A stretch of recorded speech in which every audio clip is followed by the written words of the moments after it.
Hello curies, आप सभी लोगों का स्वागत है मूवीज़ पनघट में। आज हम बात करने वाले हैं अ डेट विद फ्यूचर के एपिसोड 6 की। एपिसोड की स्टार्टिंग होती है जैसे ही फैंग ने कैप्टन जिन को धक्का दे दिया था, बीम उसके ऊपर ही आके गिर जाता है, उसका हेलमेट वगैरह सब दूर जाके गिरता है। और कैप्टन जिन जब देखते हैं कि उनका फ्रेंड इसे फंस चुका है तो वो उस बीम को हटाते हैं, मगर तब तक फैंग की काफ़ी ज़्यादा बॉडी जल चुकी थी, उसका पूरा फेस भी जल गया था। और मरने से पहले फैंग कैप्टन जिन से बोल देता है कि इस टाइम मैं जैसा दिख रहा हूँ, प्लीज़ मेरी वाइफ को मेरा चेहरा ऐसे मत दिखाना। मैं चाहता हूँ कि बस वो मुझे वैसे ही याद करे जैसे मैं पहले था, उसे प्लीज़ मेरा ऐसा वाला फेस मत दिखाना। और कोशिश करना कि वो एक बहुत अच्छी लाइफ जिए, वो मेरे पीछे ही अपनी पूरी ज़िंदगी बर्बाद ना कर दे। तो उसी तरफ दिखाते हैं याओ जेंग जुलाई के बारे में ही सोच रहा था और उसने कैप्टन जिन के बारे में सारी इन्फॉर्मेशन निकलवा ली थी। और उस टाइम मैनेजर से बोल दिया था कि हमारा जो न्यू मॉल खुला है उसको एक बार फायर डिपार्टमेंट से चेक करवा लो और ये कैप्टन जिन की टीम को बुला लेना उसके लिए।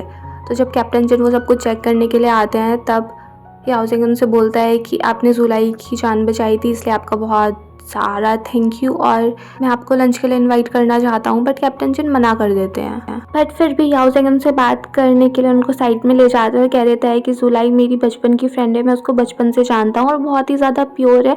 उसे कोई भी रिलेशनशिप ऐसी प्यार व्यार में लगने लगती है और वो अभी थोड़ी नासमझ भी है, तो प्लीज़ आप उससे थोड़ा डिस्टेंस बना के ही रखिएगा। उसकी बात सुन के कैप्टन जिन कह देते हैं कि जुलाई एक अडल्ट है, वो अपने डिसीजन खुद ले सकती है और अगर तुम यही सारी बातें करनी थी तो डायरेक्ट तुम जुलाई से ही कर देते ना, क्योंकि वो तुम्हारी फ्रेंड है, मैं तुम्हारा फ्रेंड नहीं हूँ, तो मुझसे ये सब कहने की कोई ज़रूरत नहीं है। फिर दिखाते हैं जुलाई हू से मिलने के लिए गई थी जिसको कैप्टन जिन ने बचाया था और तभी वहाँ पर कैप्टन जिन भी आ जाते हैं। वो उन दोनों के लिए काफ़ी सारे सामान लेके आए थे और वहाँ पर ग्रैनी मू कैप्टन जिन से बोलने लगते हैं कि आपकी गर्लफ्रेंड बहुत अच्छी है और नेक्स्ट टाइम दोनों साथ में ही हमारे घर पे आना। और फिर कैप्टन जिन जुलाई को डिनर के लिए ले जाते हैं, जिसे सुन के जुलाई तो बहुत ही ज़्यादा खुश थी। और वहाँ पर कैप्टन जिन उससे कह देते हैं कि मैं नहीं चाहता हूँ कि तुम अभी इस रिलेशनशिप को थोड़ा कंफ्यूज करो। पहले मैंने तुम्हारी जान बचाई थी, फिर तुमने मेरी जान बचा ली, अब हम दोनों का एक दूसरे के ऊपर अब कोई एहसान नहीं बचा है और मैं चाहता हूँ कि हम अब बस इसी को यहीं स्टॉप कर देते हैं। जुलाई कहती है कि मैं आपकी बात समझती हूँ, भले से अगर कोई मुझसे कहे कि 10 साल पहले जो मैंने आपको लाइक किया कि वो एकदम इम्पल्स से कर लिया कि आपने मुझे बचा लिया तो मैंने आपको पसंद कर लिया, मगर अब 10 साल हो चुकी है, अब मेरे अंदर कुछ और फीलिंग्स है। ये इसलिए नहीं है कि आप इतने ज़्यादा काइंड हैं या कुछ भी है, मैं आपकी तरफ अट्रैक्टेड हूँ, मैं आपको पसंद करती हूँ। फिर भी कैप्टन जिन उसको समझाने लगते हैं कि तुम मेरे बारे में जानती ही क्या हो, मेरी लाइफ ऐसी है, सेक्रीफाइसेस से भरी हुई है, मुझे सिर्फ लाइफ में कुछ और नहीं चाहिए, मैं सिर्फ लोगों को बचाना चाहता हूँ, मेरा सिर्फ यही मिशन है। मैंने देखा है कि मेरे फ्रेंड ने, मेरे सबसे ज़्यादा जिगरी दोस्त ने अपनी जान गंवा दी थी। मेरी लाइफ में कोई और दूसरा काम ही नहीं है और मैं इस रिलेशनशिप वगैरह में प्यार व्यार के चक्कर में पड़ना ही नहीं चाहता हूँ, क्योंकि मेरे पास इतना टाइम ही नहीं है कि मैं किसी और को वो टाइम दे सकूँ, किसी और को प्रॉमिस कर सकूँ, किसी और को एक फ्यूचर दे सकूँ। उसकी बात सुन के जुलाई कहती है कि अब तो मेरे पास कोई और रीज़न भी नहीं है जिससे मैं आपको मना सकूँ, बट फिर भी मैं गिव अप नहीं करूँगी। पिछले 10 साल से मैं आपकी मेमोरीज़ के साथ ही जी रही थी। जब मैंने सोचा था मैं आपको मिलूँगी तो जितना मैंने ये 10 साल लॉस्ट कर दिए हैं उन सबको मैं मना लूँगी, मगर मैं आपको प्यार करना नहीं छोड़ूंगी क्योंकि आप मेरे प्यार के वर्दी हो।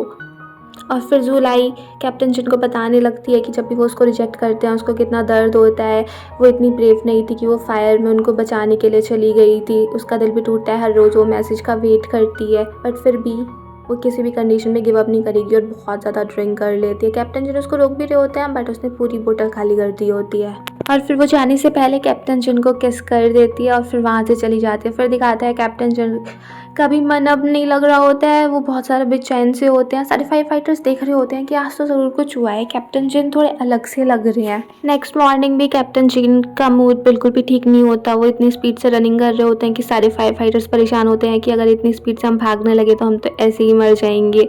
फिर दिखाते हैं जुलाई हैनफेंग को बता रही होती है कि क्या क्या हुआ, उसने अपना पहला केस अपने पहले लव को भी दे दिया, जिसको सुन के हैनफेंग काफ़ी ज़्यादा शॉक्ड रह जाता है। वो सोचता है कि अगर याओजेंग को पता चलेगा तो क्या होगा। फिर जुलाई उसको बताने लगती है कि उसने अब सोच लिया है कि उसको अपनी स्ट्रैटेजी चेंज करनी पड़ेगी, ऐसे बार बार अपनी डिग्निटी खोने से कोई फ़र्क नहीं पड़ने वाला है कैप्टन जिन के ऊपर, अब मुझे कुछ और ही प्लानिंग करनी पड़ेगी। फिर दिखाते हैं कैप्टन जिन अब भी खोए हुए थे और इस चक्कर में उन्होंने फर्श को 5 बार साफ़ कर दिया था। लू फेंग भी सोच रहा था कि कैप्टन जिन को क्या हो गया, अगर इतनी स्पीड से ये साफ़ करते रहे तो हमारा फर्श आज मिरर ज़रूर बन जाएगा। फिर वो सोचने लगते हैं कि कैप्टन जिन को क्या हुआ होगा, शायद ये ज़ूलाई की वजह से हुआ होगा, क्योंकि ज़ूलाई भी काफ़ी दिनों से यहाँ पर आई नहीं है। तभी वहाँ पे कमिश्नर वैन आ जाते हैं और वो कैप्टन जिन को बताते हैं कि एक प्रोफेशनल अर्थक्वेक रेस्क्यू टीम बनाई जा रही है और उसके लिए हमें बहुत ही ज़्यादा प्रोफेशनल लोग चाहिए और मैंने तुम्हें उस टीम के लीडर के रूप में रिकमेंड कर दिया है। और उसमें डॉग रेस्क्यू टीम भी बनाई जाएगी, तो उसके लिए मैंने तुम्हें रिकमेंड कर दिया, तो इसके बाद तुम्हें डॉग ट्रेनिंग का काम करना होगा। बट उसके लिए कैप्टन जिन मना कर देते हैं। कमिश्नर वैन कहते हैं कि मुझे पता है तुमने जिसको पहले ट्रेन किया था वो डॉग एक मिशन में सेक्रीफाइस हो गया था, बट तुम्हें हर चीज़ को ब्रेवली फेस करना होगा और इस मिशन में भी पार्ट लेना होगा, डॉग को ट्रेन करना ही होगा। कैप्टन जिन कह देते हैं कि मैं अभी इसके लिए रेडी नहीं हूँ, बट कमिश्नर वैन कहते हैं कि मैं तुम्हें ऑर्डर दे दिया है और तुम्हें इसको फॉलो करना ही होगा और तुम्हारी हेल्प के लिए एक असिस्टेंट चूज़ कर लिया गया है, वो काफ़ी ज़्यादा प्रोफेशनल है। बट फिर भी कैप्टन जिन कह देते हैं कि मैं फायर फाइटर्स को तो ट्रेन कर लूँगा मगर डॉग को ट्रेन नहीं करूँगा। फिर फ्लैशबैक में दिखाते हैं एक मिशन के दौरान कैप्टन जिन तो घायल पड़े हुए थे, तब उनका डॉग उनको बचाने के लिए आ रहा था और वो बिल्कुल भी नहीं रुका था और इस चक्कर में काफ़ी सारा मलबा उस डॉग के ऊपर गिर गया था और वो मर गया। उसी की डेथ से कैप्टन जिन को बहुत बड़ा ट्रॉमा था। फिर दिखाते हैं ज़ूलाई को उसी dog search and rescue operation के लिए सेलेक्ट किया जाता है और उसके टीम लीडर भी उससे कह रहे होते हैं कि मुझे तो पता ही नहीं कि तुमने कितनी सारी स्किल सीख रखी है। और फिर पूरी कंपनी में ये बात चल रही होती है कि ज़ूलाई का शायद उस कैप्टन के साथ कुछ है, क्योंकि उसने पहले भी जो रिपोर्ट करी थी वो फायर फाइटर्स के उसमें थी और अब जब वो जा रही है तो वहाँ पर भी कैप्टन जिन ही होंगे। इसी सिलसिले में जियांग ज़ूलाई से मिलने के लिए आती है और वो उससे कहती है कि हमें फ्रेंड्स होना चाहिए क्योंकि हम सेम टीम में ही काम करते हैं और अगर दोनों ही अच्छा करेंगे तो दोनों के लिए ही अच्छा रहेगा।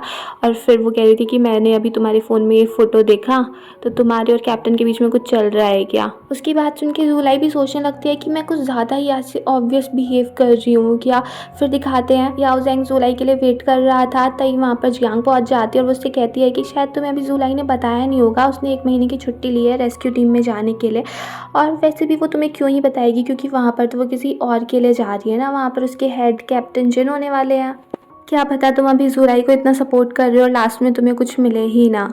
और फिर वहाँ से चली जाती है। इतने ज़ूलाई भी आ गई थी। फिर याओ ज़ेंग ज़ूलाई को ले जाता है, दोनों डिनर कर रहे होते हैं और वहाँ पर ज़ूलाई याओ ज़ेंग को बता देती है कि उसने 1 महीने की छुट्टी ली है, उसको एक डॉग ट्रेनिंग के लिए जाना है। और वहाँ पर याओ ज़ेंग उससे पूछ लेता है कि क्या तुम वहाँ पर कैप्टन जिन की वजह से जा रही हो। ज़ूलाई भी कह देती है कि हाँ वो भी एक रीज़न है, बट वो ही एक रीज़न नहीं है, मुझे डॉग ट्रेनिंग को लेकर हमेशा से ही एक पैशन था, इसीलिए मैं वहाँ पर जाना चाहती हूँ। फिर ज़ूलाई देखती है कि याओ ज़ेंग ड्रिंक कर रहा है और नॉर्मली याओ ज़ेंग ड्रिंक नहीं करता था, वो नॉर्मली सिर्फ सोडा वाटर ही लेता था। तो वो कहता है कि आज मेरा दिल टूट गया है, इसलिए मैं थोड़ा सा बस ड्रिंक करना चाहता था। ज़ूलाई कहती है कि कौन लड़की है वो, तुमने मुझे कभी बताया नहीं, क्या मैं उसे जानती हूँ। याओ ज़ेंग कह देता है कि ये 1 साइडेड लव था, मैंने उसको कभी कुछ बताया ही नहीं, डर लग रहा था मुझे कहीं हमारी रिलेशनशिप बिल्कुल ही ख़त्म ना हो जाए। उसकी बात सुन के ज़ूलाई कह देती है कि अगर तुम किसी को पसंद करते हो तो उसको एकदम बता ही देना चाहिए, इसे रिग्रेट करने से तो कोई मतलब ही नहीं बनता है ना। इतनी छोटी सी लाइफ होती है, जिसको पसंद करते हो उसके लिए एक लड़ाई तो बनती ही है। दूसरी तरफ दिखाते हैं कैप्टन जिन अपना सामान पैक कर रहे होते हैं और उसमें वही उनको हेडबैंड दिख जाता है जो ज़ूलाई ने उनको दिया था और वो उसको भी अपनी पॉकेट में रख लेते हैं। फिर दिखाते हैं 4 न्यू फायर फाइटर्स आए थे, वो सब अपना इंट्रोडक्शन देते हैं। उनको थोड़ा डर भी था कि पता नहीं कैप्टन जिन कैसे होंगे, बट कुछ बहुत ज़्यादा ब्रेव भी थे। फिर कैप्टन जिन उनसे बोल देते हैं कि मुझे नहीं पता तुम पास्ट में कैसे थे, कौन फर्स्ट आया कौन लास्ट आया, बट यहाँ पर जितने भी काम है वो सारे मेरे स्टैंडर्ड से होंगे। फिर दिखाते हैं डॉग ट्रेनिंग सेंटर में 3-4 टीम बना दी जाती हैं और वहाँ पर 3 प्रोफेशनल ट्रेनर भी होते हैं, जिसमें से एक ज़ूलाई थी। तीनों को एक टीम पकड़ा दी जाती है और ज़ूलाई को सर्च एंड रेस्क्यू टीम मिलती है जो कैप्टन जिन की टीम थी। फिर वहाँ पर ज़ूलाई अपना इंट्रोडक्शन देती है और फिर वो फायर फाइटर्स उससे कुछ क्वेश्चन करने लगते हैं, बट कैप्टन जिन सबको भगा देते हैं कि सब अपनी अपनी डॉर्मेट्री में चले जाएं। और फिर ज़ूलाई कैप्टन जिन से ही बोल देती है कि मुझे नहीं लगता कि हम लोग कलीग्स हैं, तो इसलिए आपको मेरा डायरेक्ट नाम लेने की ज़रूरत नहीं है, आप मुझे मिस ज़ू ही कह सकते हैं बस। ये सुन के कैप्टन जिन के शौक चेहरे को दिखाते हुए ही ये एपिसोड फिनिश कर दिया जाता है। अगर आपको ये पसंद आया हो तो प्लीज़ मेरे चैनल को सब्सक्राइब करें, लाइक करें, शेयर करें, कमेंट करें and bye bye till next video.